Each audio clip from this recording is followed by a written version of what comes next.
Patay ang isang babae at kanyang 4 na taong gulang na anak sa San Pablo, Laguna matapos hampasin ng martilyo sa ulo. Base po sa investigasyon, nangyari yan nang maiwan sa bahay ang mag-ina matapos umalis ang padre de pamilya at isa pang anak. Pag-amin ng binatilyo sa pulisya, pinagpapalo niya gamit ng martilyo ang babaeng amo na nagluluto noon. Hinampas din niya ng martilyo ang batang anak nang marinig niyang umiiyak. Kinabukasan, sumuko sa mga otoridad ang binatilyo.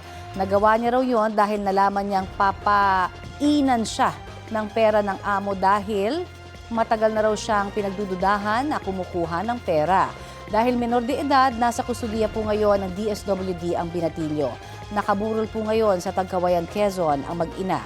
Nananawagan ng hustisya ang kanilang kaanak pati ng tulong pinansyal para sa pagpapalibing sa mag-ina. Patay ang isang babaeng 89 anyos matapos sakalin sa loob ng kanyang bahay sa Iloilo City. Sa kuha ng CCTV, pinapasok ng biktima ang isang lalaki sa kanyang bahay sa La Paz nitong linggo ng umaga.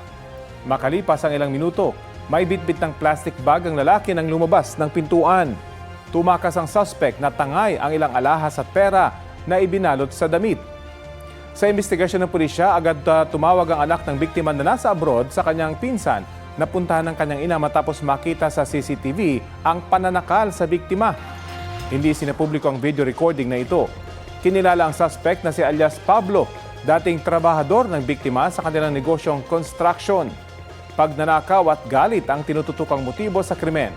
Ayon sa mga otoridad, matagal nang tinanggal sa trabaho ang suspect na nakulong dahil sa illegal gambling. Patuloy siyang tinutugis. Sinusubukan pang makuhanan ng pahayag ang mga kaanak ng biktima.